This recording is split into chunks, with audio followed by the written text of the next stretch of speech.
You're listening to the Unreasonable Fridays Podcast Network.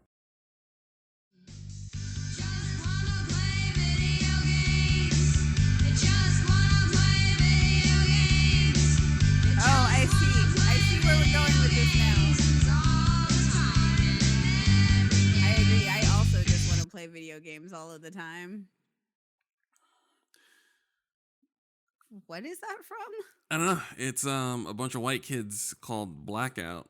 It's from 2012. It's just this kid singing about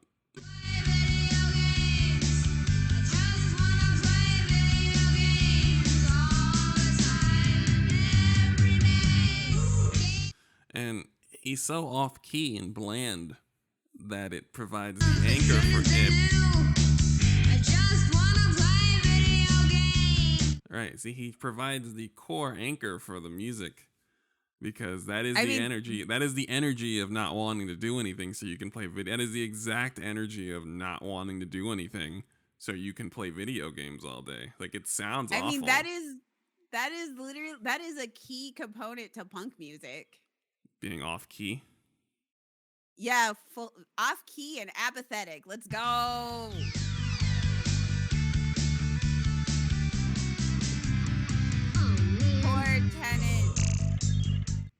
Core tenet of old school punk music.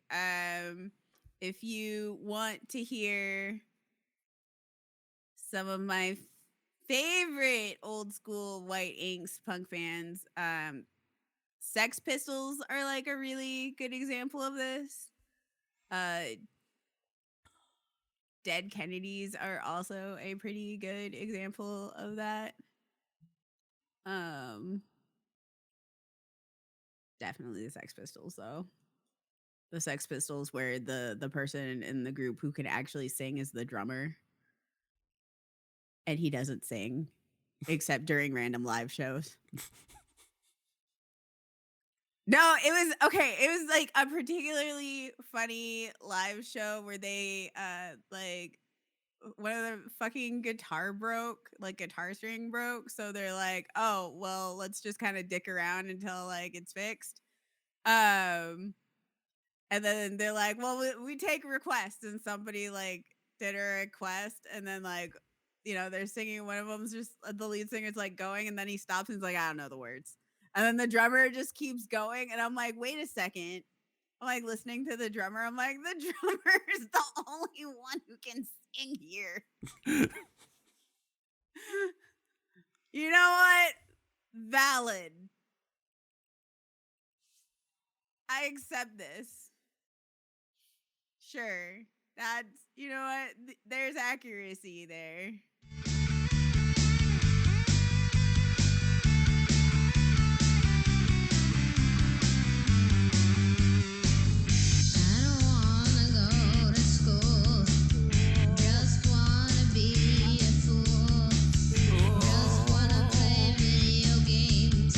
Just wanna play video games.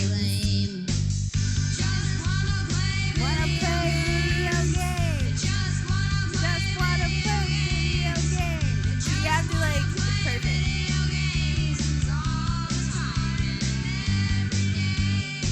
Go ahead, stand up, stand up, stand up.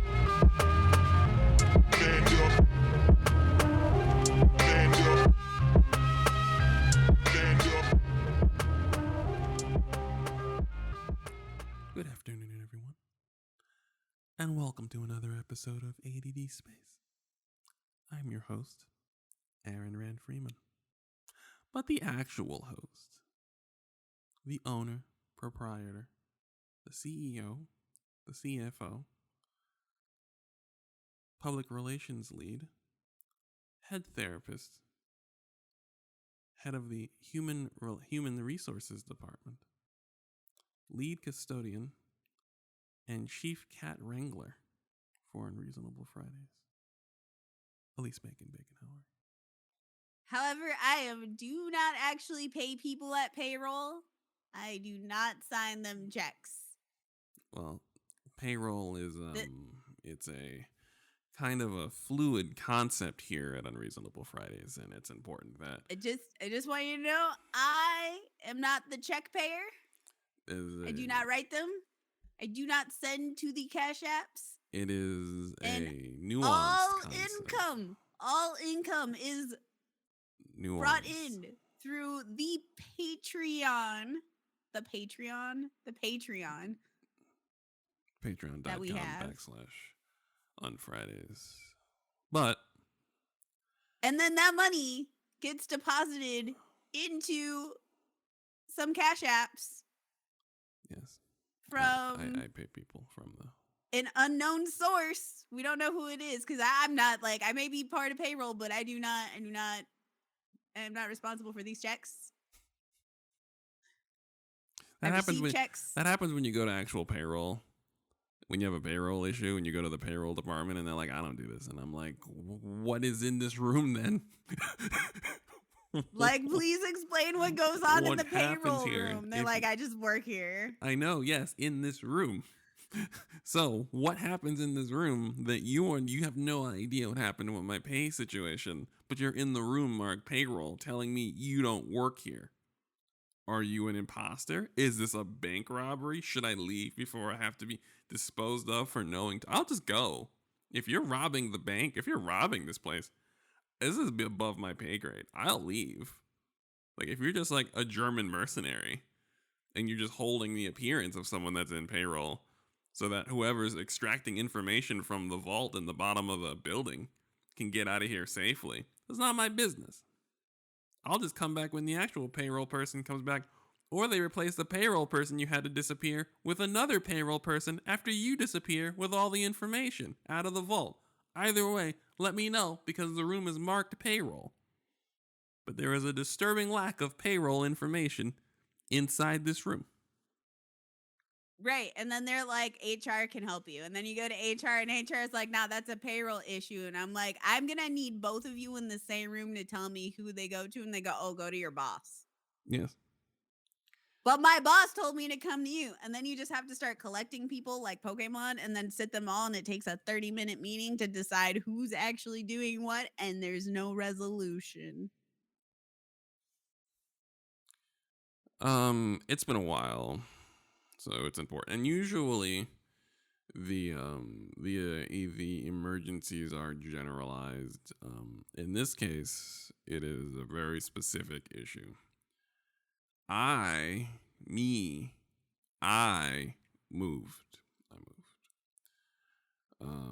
I moved in one of those whirlwind. Your owner of your landlord, your owner is like, hey. It's going to be awesome if it would be awesome if I took advantage of the housing market and the 60% markup on all property across the great state of Texas. And so anywho, you're going to be contacted by a real estate agent. And one thing they do, real estate people when they're trying to sell a place from under you, pretty much want you to live on the street until they sell it to someone else. And that little bit of strong arming is the worst shit in the world, where they're like, oh yeah, we need photographs of the place you live so we can sell the place you live out from under you to another place who will, without fail, push your rent up 50%. Without fail. But first, we need this place to look like you don't live in it. And then you go, well, that might be a problem because I do live here. As luck would have it.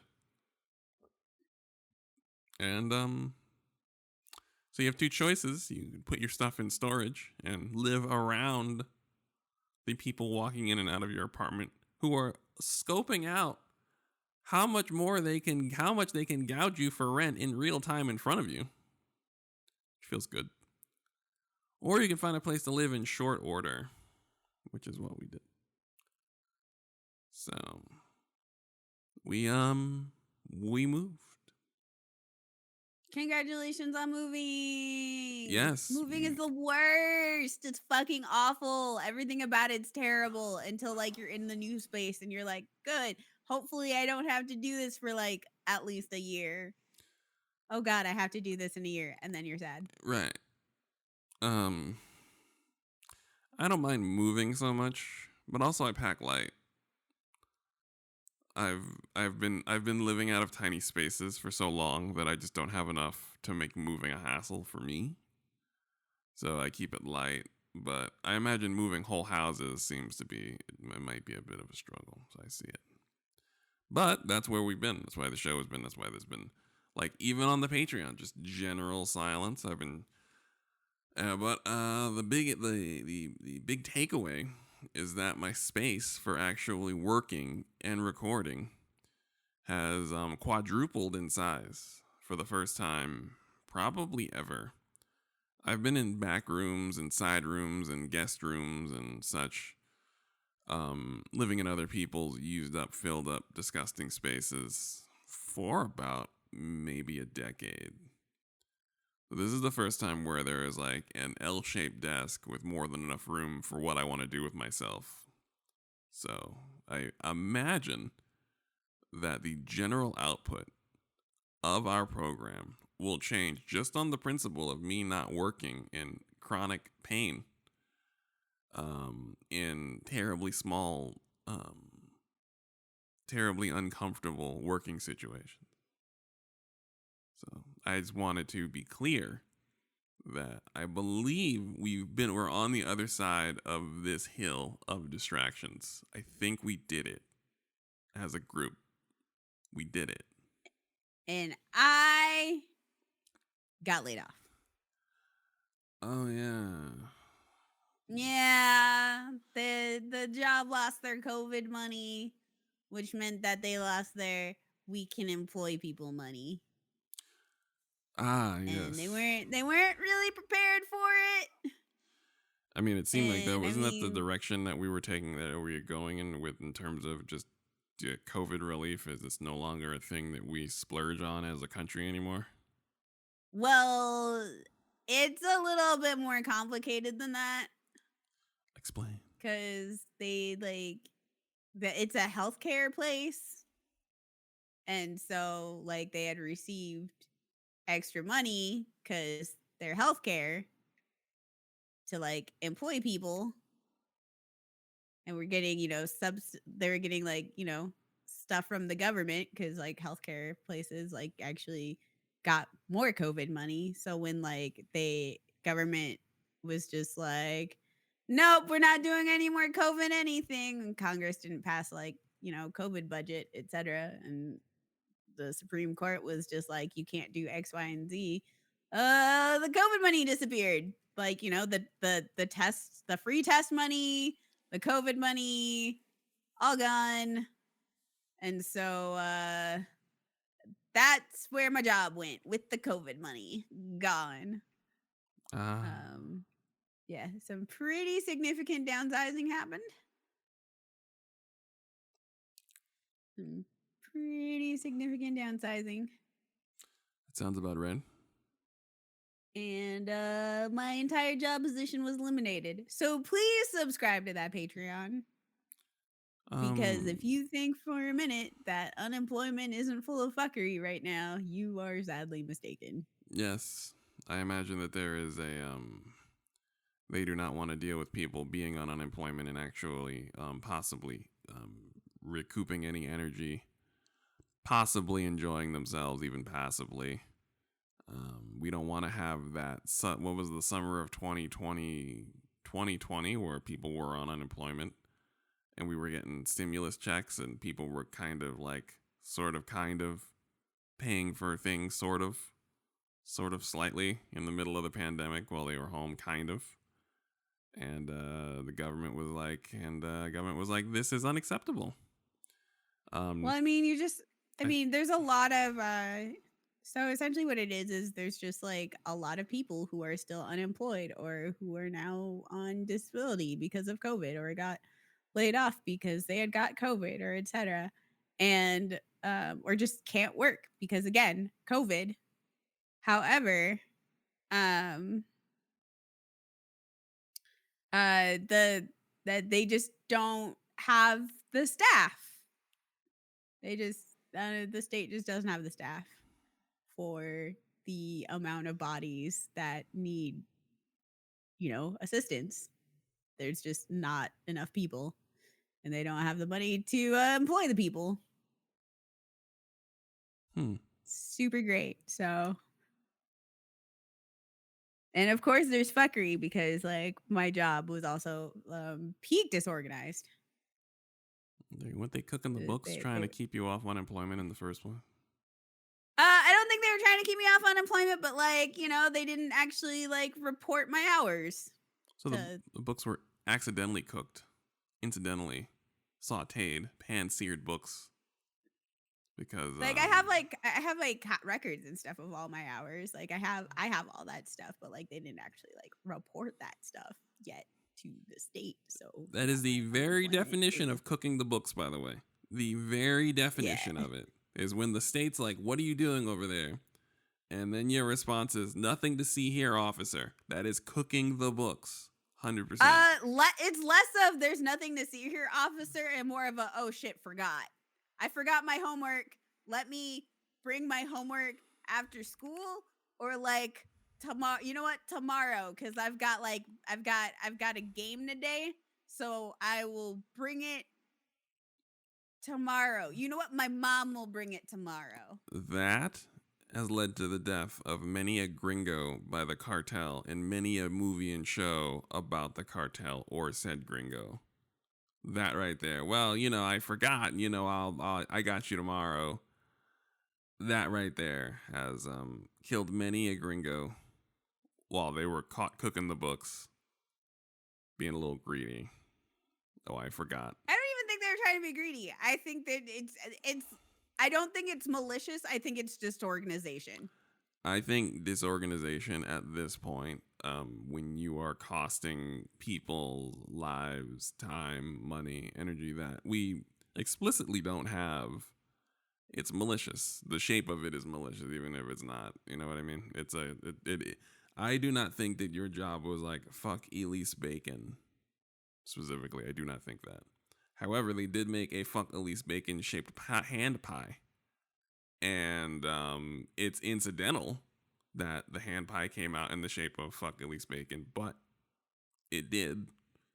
So all we have to go by is what we were presented with. So I hear you, but I'm not a fan of it. As a fan of you. Oh yeah, no. Don't get me wrong. I'm fucking pissed. Do not let my tone. There's a thing I have where I don't sound like how I'm feeling. So I'll be really anxious and I don't sound anxious. My voice isn't what people would identify as, "Oh, this person is having severe anxiety or extreme." Now I am fucking livid. But from everything I know about this place that I worked at, I don't think it was malicious. I don't think it was a we're intentionally trying to fuck people over. It's just they are that disorganized. And they're literally overhauling their entire HR again for the third time. At one point they're even outsourcing their HR. They do not have their shit together, which is, part of the issue with this company entirely, and why there's layoffs in general. Right. They just do not have their shit together. Right. And yeah, I don't actually think it was any sort of intentional, let's try to fuck these people over. There's a lot of thoughtlessness. And a lot of very self-serving behaviors that are extremely short-sighted. But not actually not pointedly malicious in this. But yeah, their HR situations are fucking mess. So I'm actually not surprised that all my hours weren't actually reported. Not even a little. Not even a little bit surprised. But very angry. Very angry. As you should be. So that is our situation. That's where we went. That's why we went radio silent. Happy birthday to me. Happy birthday, Bacon. Happy birthday to me. I have nothing else, and we at least get to watch you stream again, which was a delight. Yes, I will be streaming again. I have my next streaming game picked out. I had no promises on beating it or streaming it more than like 2 days, but I do have it picked out. What game are we playing? Oh fuck! I have to go look it up again. What the fuck is this You called? had you just touted a plan. I but just you weren't ready installed to it. You just touted a plan, but you were not ready to the critical details of the plan. I don't know what you're expecting from me, and if you're expecting like a thing called organization, I think you are sorely mistaken here. It is specifically a Game Pass game. What is it called, Bacon? Which is why I couldn't remember the name of it. This drum roll is so long. It's called AddSpace Shipbreaker. Oh, I know that game. I think I know that game. It's that engineering game where you build stuff and you gotta build more stuff and you survive. It's like a survival game. It is a capitalism simulator. So we're playing a capitalism simulator to celebrate being laid off. Let's fucking go. We're back. Yeah, no, it has some very pointed commentary on capitalism and the deregulated free market.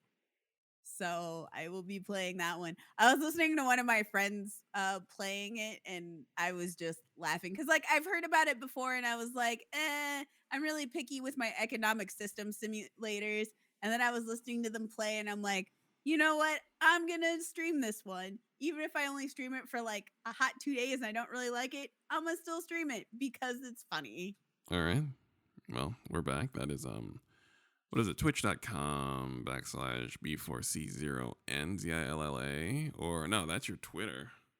Hold on, let me go. No, my Twitter is convoluted. My Twitch is very not. My Twitch is just the Baconzilla. It's very pink, white, and black. Can't miss it. That's it. The Baconzilla. There we go. Twitch.com. Twitch.tv / the Baconzilla. Yeah. TV, not comms. Yeah, TV. The online shooters have killed, like, I groan every time I see twitch.tv, TTV. I groan every time. But alas, that's not. That's a situation. Everyone's all caught up. And we're going to be a little more consistent because everyone's kind of settled in, either by force or by luck. Desperate moves on either side. And with more productivity comes more of a reason to join the Patreon. Even though we did just install, well, as of today, the wedding tier in the Patreon at the urge of Bacon and Alicia, fan of the show. It was really just Alicia's idea, but I'm here for nonsense. Where I had suggested, and I do not know the genesis of it, that I would officiate someone's wedding as a Patreon tier. And if you were white, part of your vow would be to come together and stay out of black folks' business for as long as you live, as part of your vow to each other as two white people in union. Stay out of our business together because you both are married. You have other things to do than mind our business. That would be part of the wedding vow, and you would, kiss on it and do all that things that people do. And it would be a beautiful wedding. Like, I would spend time getting to know everyone involved. And I would be very specific about what I see and what I've heard from each other and everything. It'd be rather beautiful. But I will officiate your wedding for $3,000. Top of the line. $3,000. We can be bought. Well, I've always said that. I have never. The idea that being a sellout is some type of negative. The worst thing is when you are a sellout and a liar. If a person walks in and goes, I can be bought for this much money, and that number is just sitting on the table and someone walks in and hits that number, that person was very direct. I can be bought and have been now by this person here. Here's the receipt. And with that said, here we go. So I've always said I can be bought. My services can be rendered. I can marry you in the love of your life. This is not restricted to white people, but the experience will be markedly different for a pair of white people than anyone else. The fabled wedding tier of UNF, patreon.com/on Fridays. Take a look at it. If you have someone you love very much, if you feel like you're ready to pop the question, I see a lot of people who have bonded during the pandemic, finally, announcing lots of marriage announcements. And you also listen to the show, you might want to combine the best of both worlds. And let me usher you both into this new, beautiful chapter of your lives. Did you put on did you add the pretty assets? I did some new assets. All that stuff is getting added. It will be added by the time people hear this. But at the time of recording, okay. no. But by the time people hear this, and someone's gonna take me up on this $3,000 wedding thing, then yeah, they'll know what to do. I'm excited because understand that while my words will be beautiful, this is 64% a dare and will be an absolute clusterfuck. It will come out well because I will ensure that, because I absolutely can make sure that you and your partner are married in a beautiful, and like I said, beautiful words are shared. Everyone gets a little giggle, but for the most part, people will be openly crying at the beauty and magnitude of your star-crossed bond, celestial interweaving of souls. But before that, it will be a clusterfuck because this is mostly a dare. Pretty much a joke. The joke's here. It's but if you it want to can give us $3,000, we'll take it. right. It can happen. So, like I said, again, like the man who can be bought, I'm also being very upfront. No surprises. So now that we've gotten copious amounts of housekeeping, lots of vacuuming, lots of sweeping, lots of Swiffering, wet and dry, we can move on to the program. I have notes. What happened? I forgot what I was gonna say. Oh yeah, we are gonna be hopefully adding some more content to the Patreon. Oh yeah, there's lots of things too. There's lots of things to add. It's a matter of we're just with age comes getting worse at the social media and the keeping up with things, but we're trying. It's and to be very clear, the world ended. And when I say the world ended, I don't mean like anime, like they liquefied the world to throw fireballs at each other, end of the world. That's nonsense. I mean, as in an understanding of the way we live life has changed. It's ended. Capitalism has waged war with that change, which means that while the world has ended, we all have to go to work. And if you can't, then they don't want to hear it. And that whole processing the world ending with having to go to work like it's 2009, colliding in open battle, is such a violent war that it leaves all of us very tired. So I will say fatigue is real. I trust our listeners will agree. Fatigue is real. The ongoing war between normalcy and the end of the world is loud and stupid. All of us are caught in it. It's very messy and haphazard. It's terrible. And all we can do is try to squeeze out moments, windows for ourselves to be able to do some of the things that we enjoy. And that window has been kicked open either by greedy landowners or disorganized management. So here we are, ready to do it, bearing our souls, being honest. All right. Hey. There's a program here. I have several things here. We've got, what does this paper say? It says, what are we playing? It says, what are we playing? And we can start very simply with that bit. What are you playing, Bacon? I like it because you're always playing a bunch of different things. I am still on Rune Factory 5. Several hundred hours. A little over 200 last I checked. It's perfectly fine. But I've also been doing heavy raiding in Final Fantasy 14, so I haven't been putting as many hours as I wanted to into Rune Factory 5. But I can.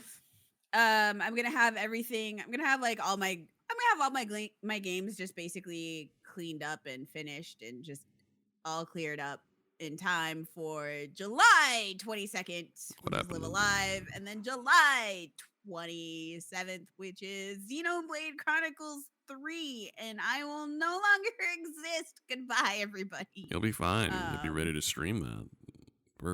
Perfect stream fodder. Wonderful. Yeah, I will not be streaming the entirety of the game because I will want to play the game when I am not streaming. Well, yeah. But here's the deal. It'll be good enough. Here's the deal. And I tell people this all the time when you stream.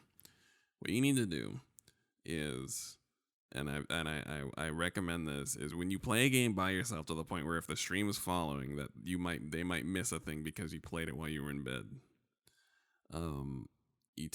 You make a few notes, and on your stream, you play a little dramatic music, and you say "last time" like on Dragon Ball Z, and you read 5 sentences, and you load your game. Okay, I'm gonna do that. Right, if I can remember. Here's the deal: you can make stuff up because much like anyone else, anything else. If you come out and say, listen, this game I like so much, I'll be playing it while I'm off stream. The other 16 hours, I'm not streaming. All they can do is nod in agreement. And if they really, really, really need to see every single detail of the game, they can purchase it themselves. That is the way of the world. I'm just showing you all gameplay here. That's really it. That's it. Like, the game is me. Right. Playing the game. I have settled in the fact that I can't just play the full entire game streaming it unless it's something like Mass Effect, because that one required commentary. Right. They are sometimes you're just out here. Just sometimes the audience will miss a thing, but they're there. And so live a live, leave live. I keep my brain will never say it the way it is because it just looks very simple.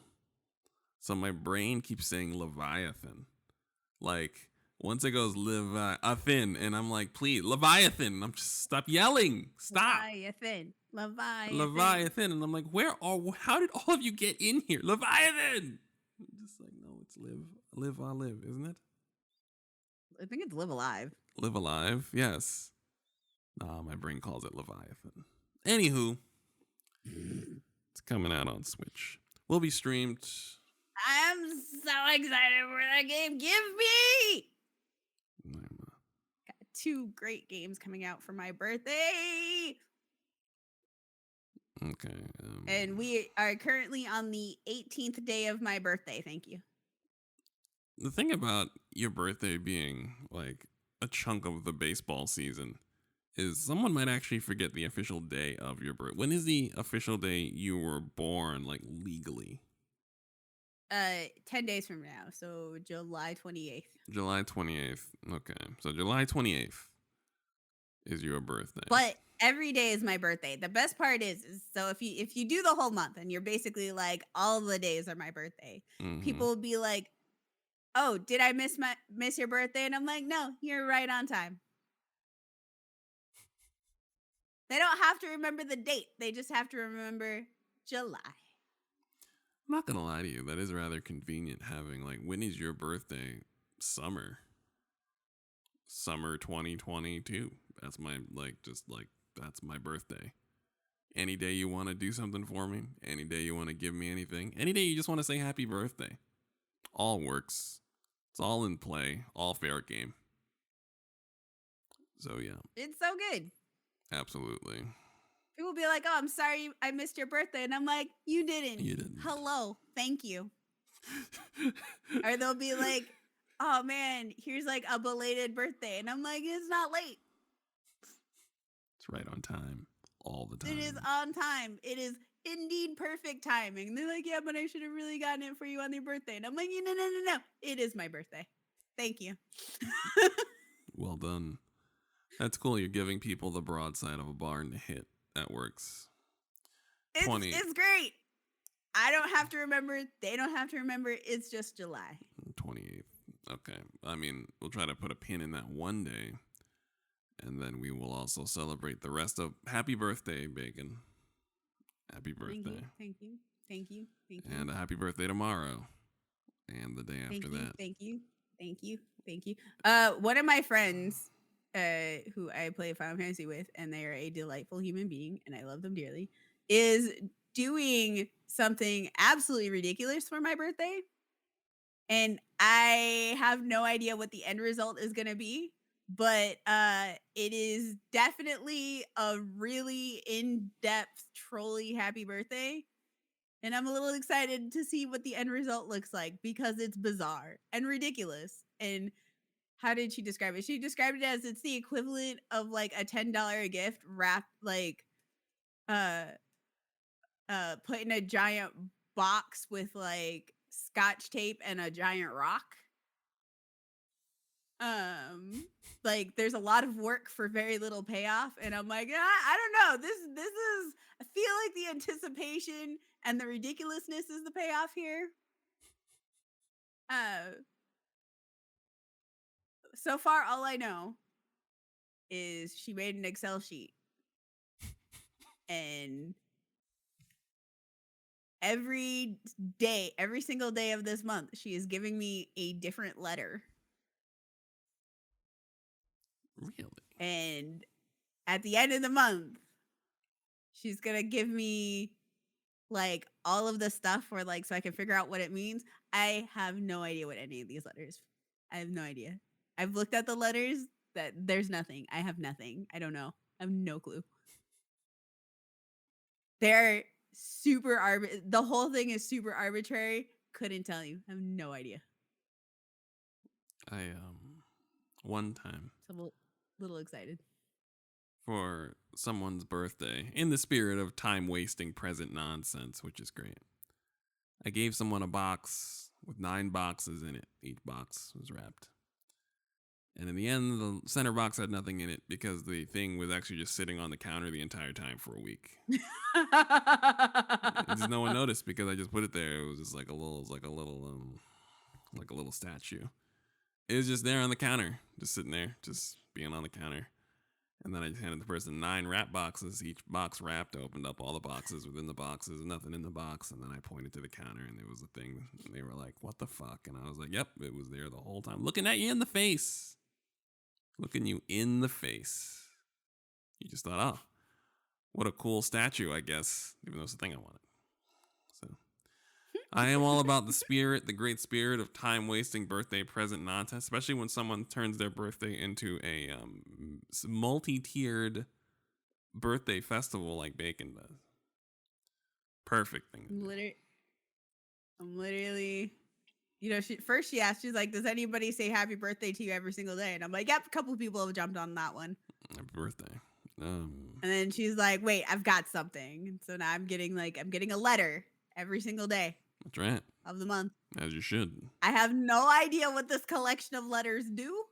All I know is that she literally built an Excel sheet to keep track of it. I mean, this all sounds like an elaborate Resident Evil style puzzle. And I'm here for it.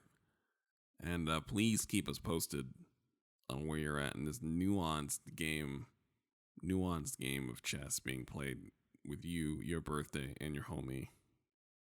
I love it. Yeah, I am highly entertained. I'm like, I don't know what's going on, but all right, let's do it. So, what are you playing, Aaron? I usually don't say Destiny. Even I'm always playing Destiny. It's been about 6 months since Witch Queen came out. 6 months. This is the break season, the season of personal accountability. It's called. The narratively, some of the main characters have to deal with their own guilt and resentment, sadness made manifest as these floating ghouls that are around them. So we have to like expunge the ghouls made out of their own negative feelings. And of course, as with all growth, it comes from accepting the things that you may not like about yourself or things that have happened to you. My favorite bit, though, is we're now embarking on that narrative dissonance between telling a meaningful story while killing everything in front of you as part of the core gameplay loop. So it's just one of those things where you find out, and it's just a problem with having a game that exists over the course of 6 or 7 years, where we meet Zavala. We found out he is black. His wife is black. He has a son. His son is black. He lost him thousands of years ago. He's never processed the grief. So you hear him grow as a person and deal with his grief to the point where he loves his wife so much that he doesn't necessarily want to expunge her negative spirit because he misses her so much, and he'd rather have her around berating him and needling him than to not have her around at all, which is beautiful. And then he explains, he fixes the problem, he grows as a person. He tells you that there's more to life than blind faith, and I have to learn more about what I value and what I truly put my faith in. And then you go to the Cosmodrome and grab a bounty. And he says, Guardian, those niggas over there got some stuff. I need that stuff. Go over there and take it from them. Thank you. And I'm like, weren't you just talking about personal growth, dealing with grief? And don't we call those guys Elixni now? Like, but again, we're now in this season where the writing is really good. We're now examining all methods of being, all angles of being an infinite light warrior, a creature of pure violence and action in the greater scheme of the universe. And yet we still kill everything we see. And I don't know how you deal with that. I found The Division also had this problem. They fixed it in the second one by making all right-wing caricatures the villains, so you kind of ask less questions. The pro-COVID people were a faction. The gun-toting militiamen were a faction. The anarchists, like the right-wing anarchists, were a faction, and you got to shoot them. And that was okay-ish. But it's always a thing when, like, your fodder is alive and you're now telling the narrative of your trash mobs, like in Diablo. And you kind of get into this thing where it's like you're telling a really beautiful tale of these things that I fired a rocket into indiscriminately, killing 15 at a time, and then picking up the money that blown out of their wallet from the explosion, and then taking some of their skins and fashioning them into pants and shoes. And then I took some of the pages, there's like a charred cookbook from the explosion, and then I put it in my pocket, and I'm preparing some of the food that I heard about when I blew them up from the pages of the charred cookbooks. It's a little bit of narrative dissonance. That is where we're at. Great season, though. Absolutely great. No, it's a great narrative season. It's not a good content season. It's one of those break seasons where it's just like, there's just not as much to do as there was, and we're kind of dealing, like I'm dealing with this thing where I'm actually telling people that I play with to play other things, and people are like listening to me now for the first time in years, where instead of being on Destiny and complaining about like whenever the seasonal model, like I see a lot of articles come out about the problems with the seasonal model because the season has low content. No one notices that we've been playing steadily for 6 months. The Witch Queen came out in February 22nd. This last season came out, I believe, like in June. People are finally starting to wind down in July. That's 6 months of continuous gameplay. I'm good. It's break time, all-star break time, vacation time, play something else. I tried a demo of a game called, what was it called? It's called Fuga, but it's got a subtitle. Let me look. I played the, let's see, Fuga. Here we go. Fuga, Melodies of Steel. Told you about this in Discord. It is the hardest demo I've ever played.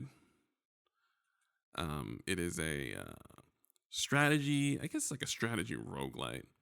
You play as, it's kind of like a World War II analog, but I think you're like cat children, and the enemies are like, the Germans are like angry dog races, like angry mean-faced dog humanoid people. They're called the Burmans. And you're getting your village raided, and you kind of stumble into this cave, which is you kind of all jump into effectively a Megazord. And because you're kids, you're like, what the fuck is this? And because your kids are like, let's save mom. So you get Megazord out there and you start stomping around. And as immediately, once you realize the cast is all children, you're kind of like, all right, I'm going to protect these babies. And you're doing your real-time strategy thing, and they're like, some targets might be airborne. And some targets might be armored. Some targets might be both. You can switch all your position of your children. And they said, oh yeah, one more thing. There's a weapon here on this ship called the Soul Cannon. And for the low price of 1 life, you can win this turn instantly, no matter the opponent. And they do in the demo, and I go, oh. And they were like, whoever's lost cannot be returned. And I said, that's cool. I'll get to that in the first game. In the game, I'm not going to fuck with that. And then they put me in a situation where we're about to die, and the Soul Cannon, which seems to be sentient, is beckoning beckoning the children all at once, and you pick one of the children that you want to sacrifice to test out this mechanic. And there's all types of tropes. There is the leader boy with the cute little hat, and then his little baby sister, so that you can understand that he's serious about his leadership role. He has a baby sister to protect. There is the nerdy boy with glasses. There is the beloved, unusually tall teenage girl. There is a boy who loves his meals. And I had to sacrifice one to the Soul Cannon. I've been playing the game up to this point for 8 minutes. And I was not mentally or emotionally prepared at 4 a.m. to sacrifice a child to save my own ass. So I had to make a choice. I chose the kid that loves to eat. And he sits there, and because it's a cannon, he knows cannons. The whole dialogue is him stepping into the cannon, thinking that he has to man it, like aim it. And he goes, where do I aim? And the thing closes, and he goes, it's warm in here.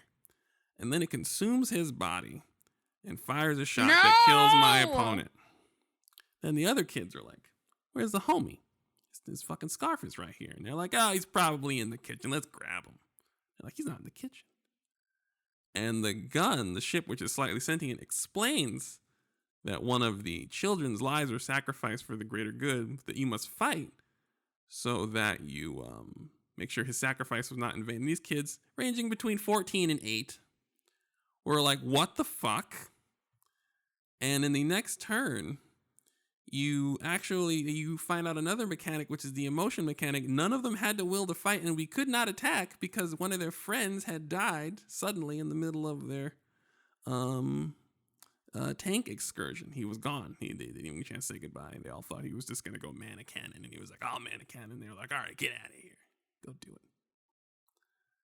And so then we died because we could not defend ourselves on the thing that we had shot at, and it come more reinforcements come and killed all of us. And my favorite bit was the sentient life that's inside the robot. It was like, all right, I think we might have gone play a little too willy-nilly with these children's lives here. We're going to run this back, and you go back in time.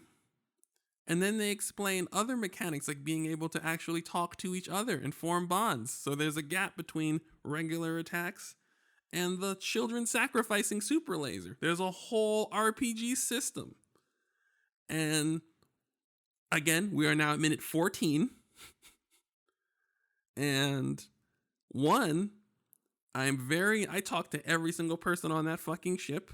We were packy sacking. We were talking about basketball. We were making hot cocoa. We were vibing on that ship because I didn't want to do that anymore. So we really did. It was like, these RPG systems are to prevent you from having to sacrifice a child's life to survive, not even win, survive one fight and war. And I was like, sold. And then they said, would you like to buy the game? And I said, I have to protect every single one of these children. Sold. I bought the game. The total playtime of the demo was 17 minutes. Not including the 10 minutes in which I paced around the house because they were like, which one of these children would you like to sacrifice? And I did that thing where I was like, me back out. And they back you out and there's one option. And they back you out and there's one option. And they back you out and there's one option. I go, oh, okay. Okay. Put the controller down. I was like, oh, this is, okay. 4:14 in the morning. Okay. All right. Okay. So. Yeah, I don't. I'm gonna leave that game to you. They got me in because I was intrigued by it. I like children at war stories have always been intriguing.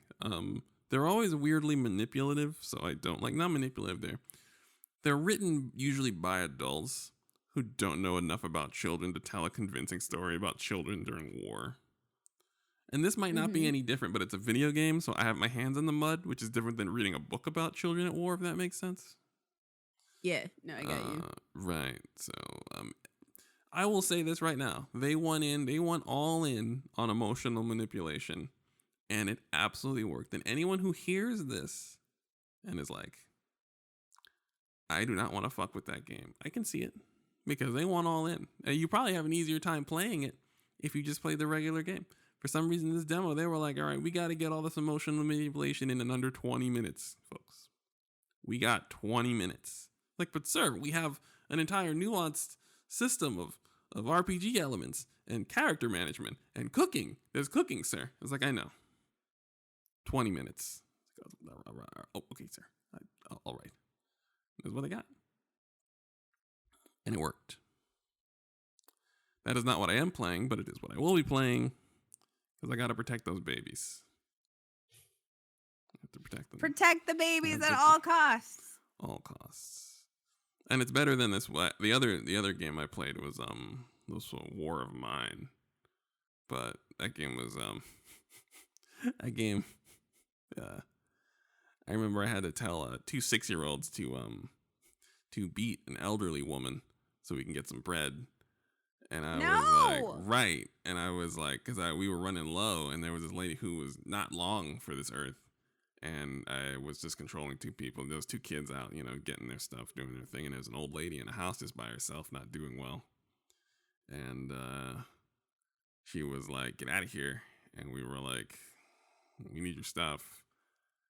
And then I was like, well, this is going too far. And listen, I don't mind it. I like Darkest Dungeon. You can nudge me along.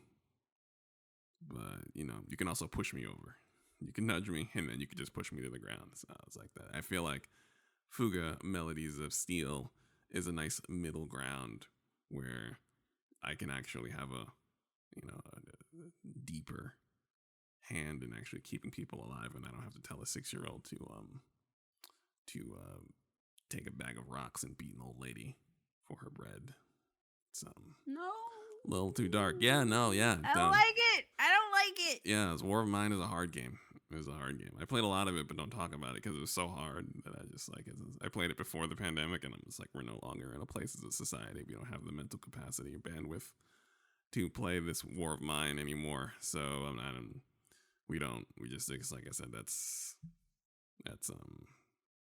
yeah. But That's us. What does it say here? Oh, yeah. It says Bungie is officially Sony. This has a lot of relevance and no relevance because Bungie needs money for Destiny. We know this. More importantly, it also means it's Bungie has unleashed the job listings because that Sony money hit, which is extremely relevant to someone like myself. Unleash the job listings. Right. For people who either need a job like Bacon or are currently a QA tester, but for the wrong company like me.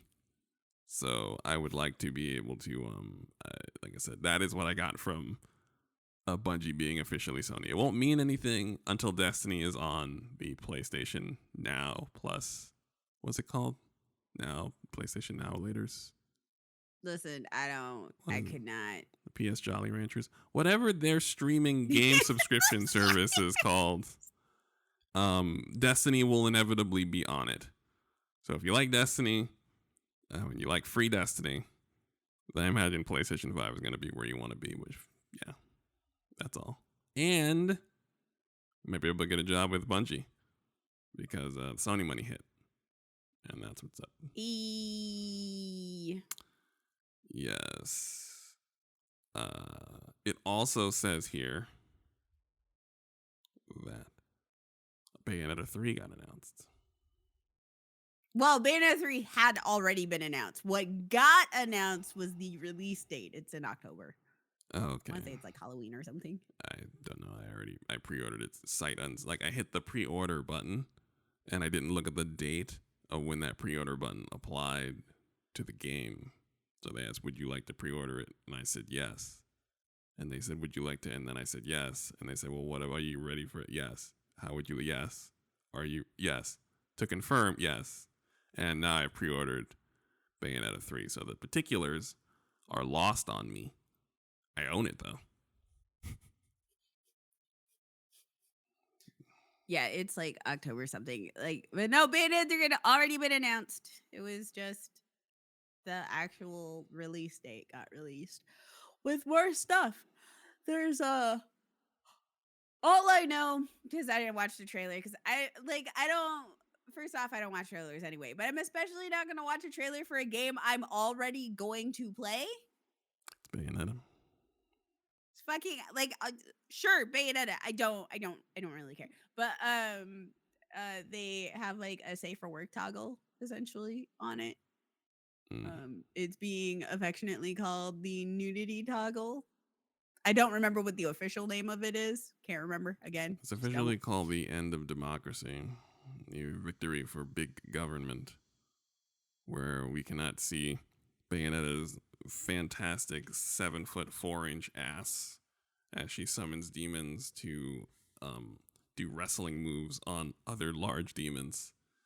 I feel like that's a blow to feminism as we understand it, that we have allowed our right-wing big government to cover her ass while she kills people.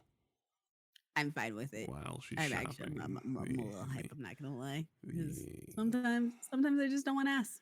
If any opportunity to see Bayonetta's ass is a glorious one for you or any bystander, whether your boss is walking by your cubicle, whether you're on the bus and there's somebody next to you, any person, any living thing, a pigeon going by overhead, anything, a little possum with a stupid possum face looking at you stupidly, anything that gets to see Bayonetta in all of her glory is a blessing.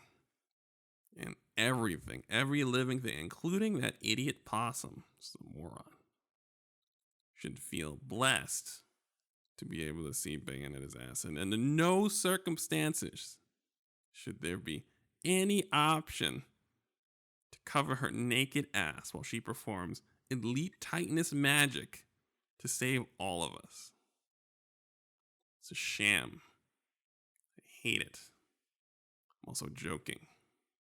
I also don't care. He's joking.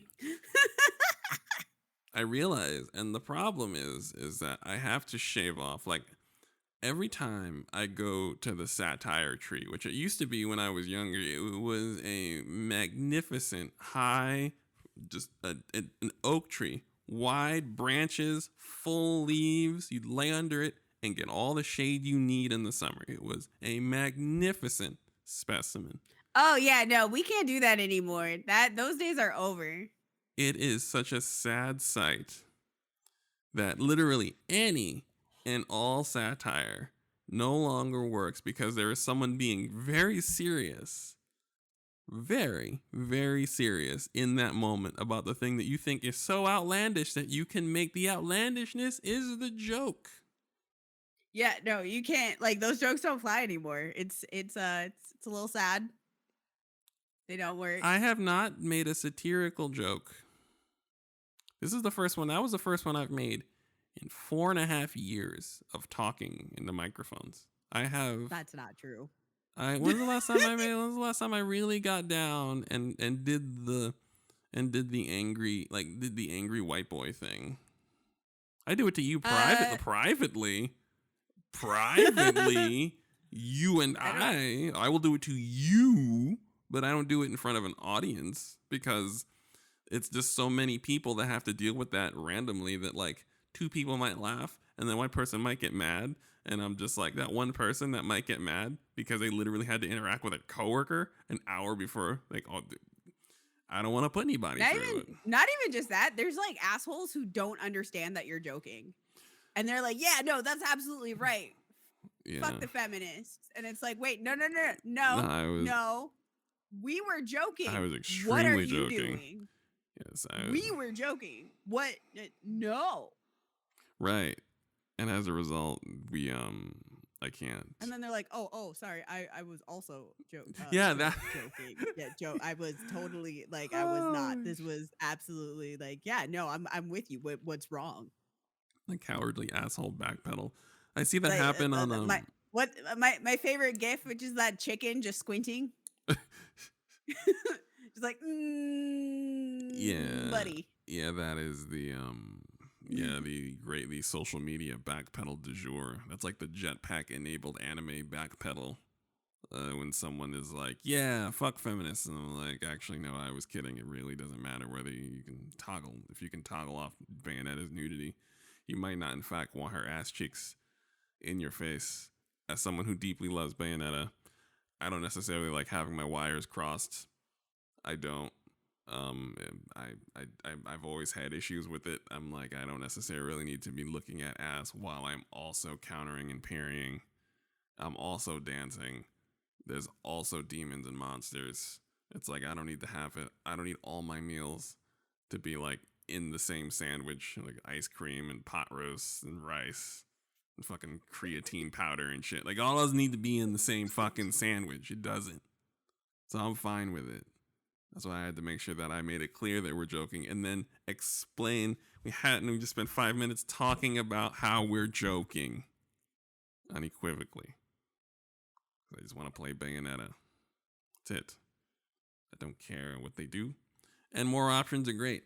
I'll never argue an option in a video game. There is no option they can add where I will be like, oh, I do not like this option. It allows me to tailor my gameplay experience to my preference, which might be no ass today, please. Which, is a thing. Not always in the mood for ass. Not always in the mood for ass, especially when, because Bayonetta is she's a very complex character. There's a lot of nuanced gameplay. She's my favorite character, one of my favorite characters. I was talking to Erica about this, and I like that she's... I realize it's a trope mash where they took a hyper feminine character, but they gave her the same aloof, arrogance of male character, and they mashed it together. And it's just like a trope sandwich, like a trope, like trope Neapolitan ice cream. And I fucking love it. And I was like, oh yes, it's actually my favorite things, but it's like, I don't want to see a man be hyper confident. I don't really care. But a very feminine lady doing it is interesting. It's a very simple thing. Like, it's not like Bayonetta is a super complex character or anything like that. I just enjoy the trope sorbet. And yeah, that is the truth. That is not satire. I actually enjoy it. That was not a joke. That is just a genuine, open assessment of myself. And no, options in games are bad. Bayonetta 3 coming out. Oh, speaking about options in games, this is a funny one. What? The Sims is now in their next update is now adding sexuality essentially. Wait, So wasn't the that the funny joke about this is that the Sims have always just been pansexual in general. And so after over 22 years, they're now adding straights into the game. So now, after So now now specifically you'll have Sims who are like specifically interested in men, specifically interested in women, specifically interested in nobody. Specifically interested in everybody. But the funnier joke here is that they are begrudgingly adding straights to the game. I wish that we did man on the street interviews at they're having the classic game fest here in Austin this weekend. And if we weren't a diseased populace, I would want to go up to the odd gamer and be like, did you know that all Sims are pansexual? And what do you think about that? That's all. Some people would be like, I don't play The Sims, man. Get out of here. That's fine. Sims aren't for real gamers. Right. But I would love to I know for a fact, because male gamers have opinions on lots of things, especially games they have not played or will not play and generally have been ignoring. Those are the games they really pipe up, really lean into. So I think I might be able to get some gold by just asking, did you know all Sims are pansexual? All of them. And how do you feel about that? They'll wahoo anybody. Yes.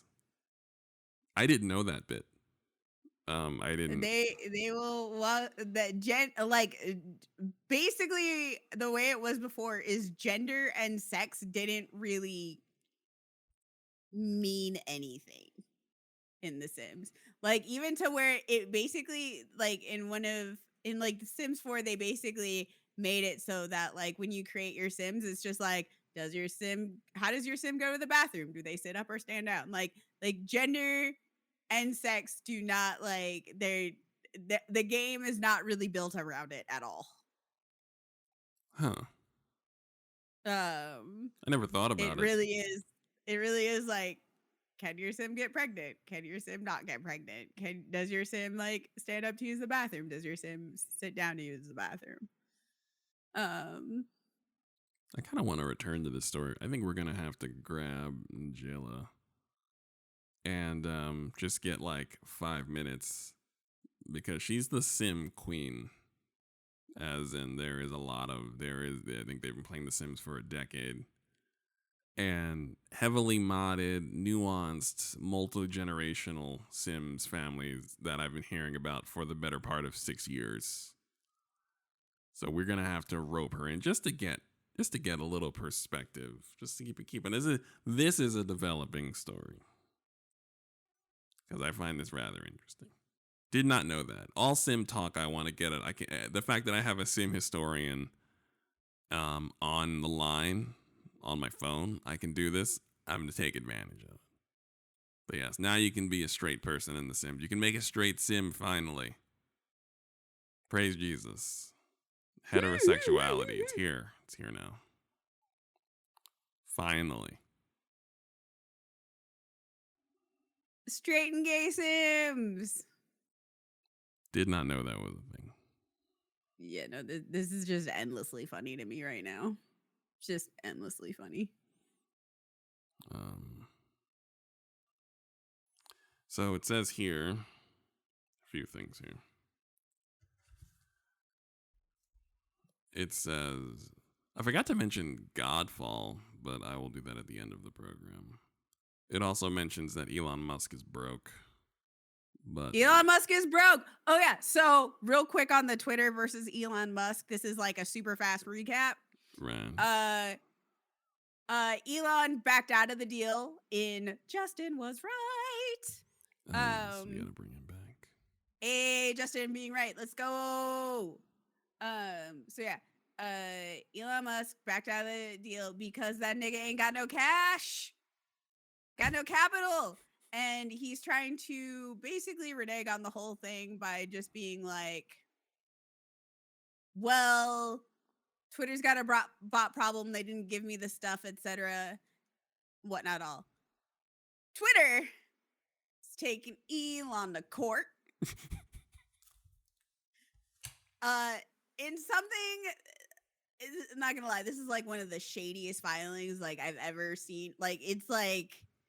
It's just a lot of this motherfucker's a liar. Here's exhibit A, B, C, D, and E of why this motherfucker's a liar and reneging on his deal. We asked Delaware to force him to buy us because apparently that's a thing that can be done. So Twitter can basically be like, well, Elon gave us the offer. He's trying to back out of the offer. So we're going to try and we're going to try and force him to take the offer. Now, that does not mean so great. That does not mean that, like, you know, if Twitter wins, that Elon is going to have to like actually purchase Twitter. But he will have to give, like, the courts can just decide, well, Elon's not going to be purchasing Twitter, but he has to give Twitter a fuck ton more money because he said that he was going to buy them for X amount of money. Also written into that deal was like he's supposed to give Twitter like, I think, like, what was it, like $1 billion, $2 billion if like the deal didn't go through. Yes. Which again gets into some funny ass shit because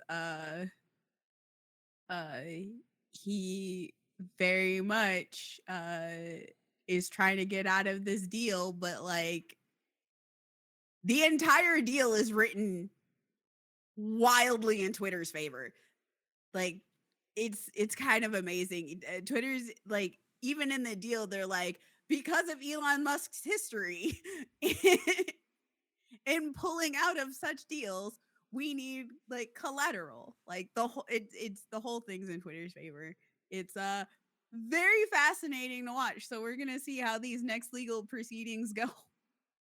And apparently, this specific court in Delaware goes pretty fast, so we shouldn't have to like actually wait that long to find out.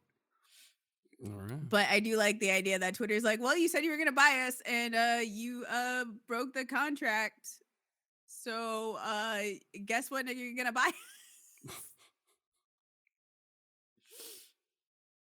That's good. In Twitter versus Elon Musk. He's a genius, isn't he? Tactical mastermind. No. Masterful engineer. No, he's not an engineer at all, actually. What I've always, I mean, I get it now. I guess he's like Donald Trump in a way. I guess he's the hope and dream for the mediocre masses, where Donald Trump was the icon for one segment of mediocre folks. Elon Musk literally just has money. Like he is not business savvy. He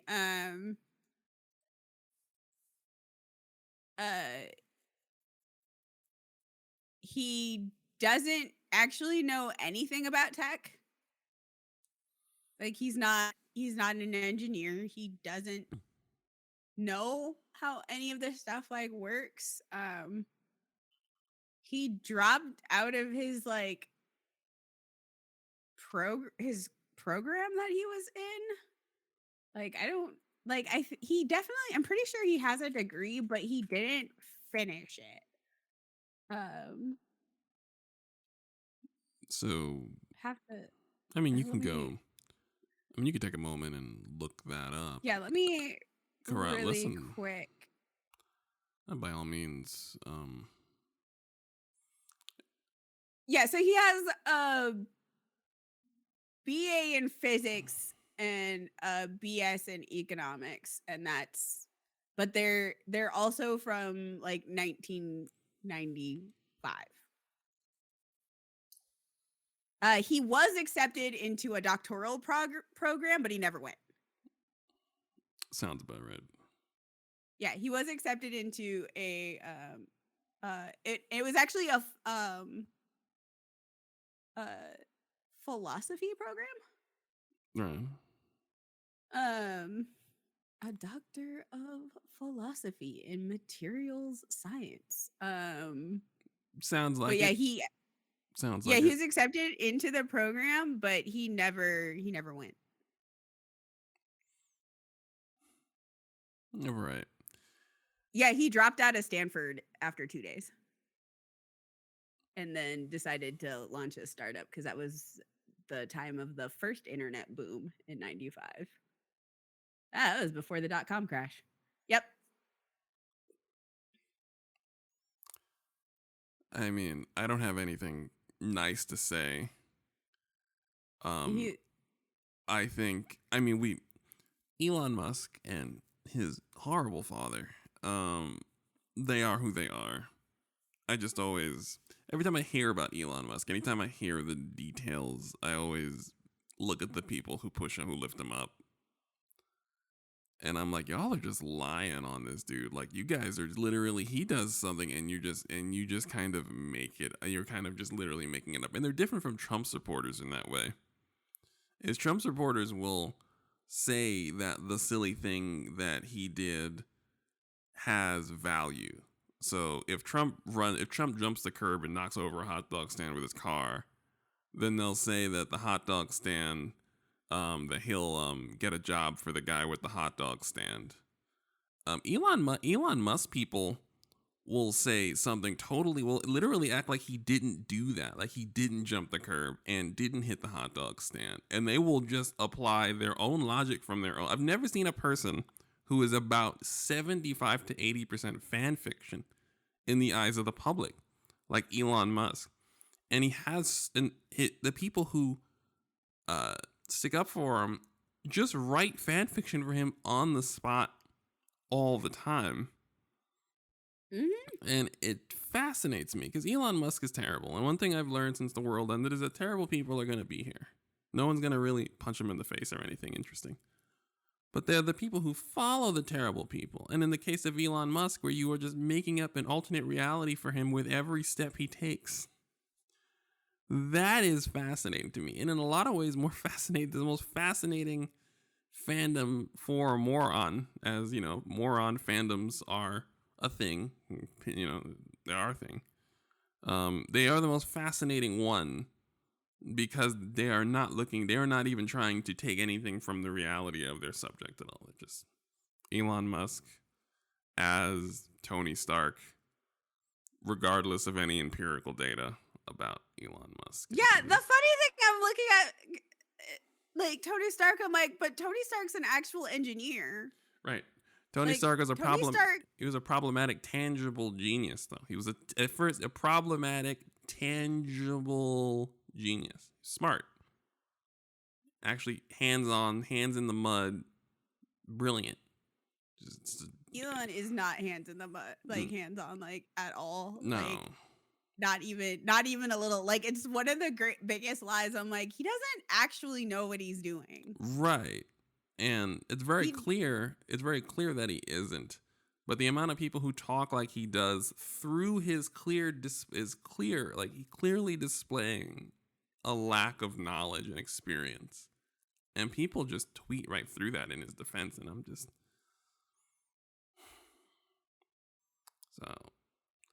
I'm not gonna lie. One of my favorite things is, and this sounds like I'm lying, but it's not. One of my favorite things is like going in any video game or like tech website that has comments still on, anytime they talk about Elon Musk, just like going into the comment section and just watching the wars start in the comment section, because there's always like the one Elon Musk like fan person in there, and then there's like the very like, what the fuck are you talking about, dude? Like people, and then they just kind of like go at each other in the comments, and I'm just like, oh, this is delightful. Like it's generally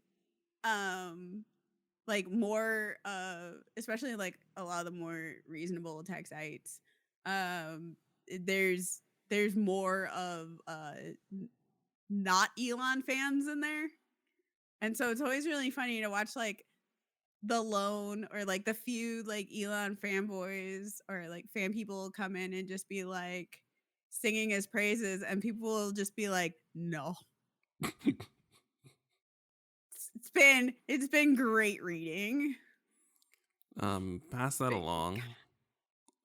I definitely would like to read this, and we might need to share with the audience because we're not the only ones that enjoy Elon Musk fans getting called out on their bullshit. Their king is trash. I'm not gonna lie, I'm just here for mess. Like, I don't want to spread mess, but I just want to watch mess, and I just don't watch reality TV, so I don't get like an adequate amount of mess in my life. So I just watch real life people. Reality TV Get messy in the comment sections. Reality TV is being ruined by real life.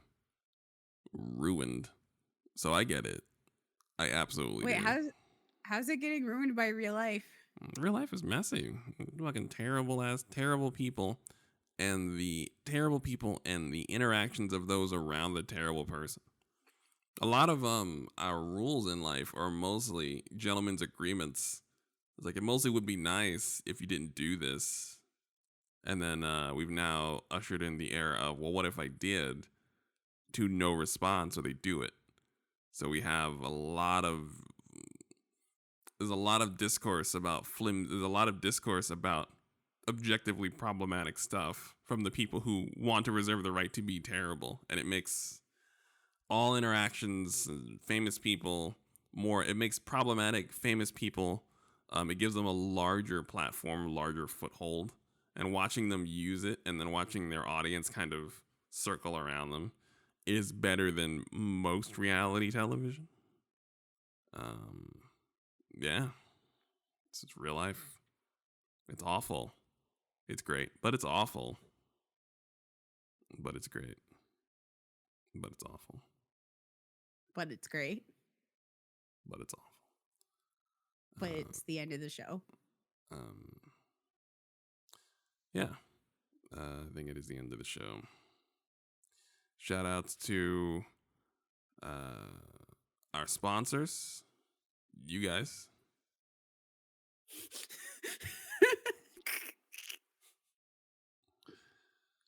And like I said, if you want to find Bacon, that's twitter.com/B4C0NZILLA. And then the Twitch is coming. Bacon will let you know about that. Twitch.tv/the Baconzilla.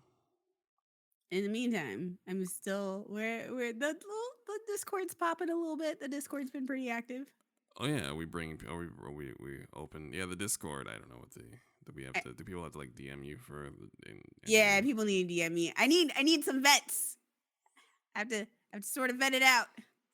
I mean, like I said, I appreciate you for even wanting to delve in to this process. So, and we do have a Discord. The Unreasonable Fridays Discord is actually shockingly active. It's shocking. I'm shocked every day by my phone being 90% Discord messages, and the other half being news updates from Google that have assumed I only want wrestling news updates, but that's neither here nor there. I think we nailed it. I think we did it, Bacon. I think we did the thing. We did a whole program. And we'll be back next week with another program.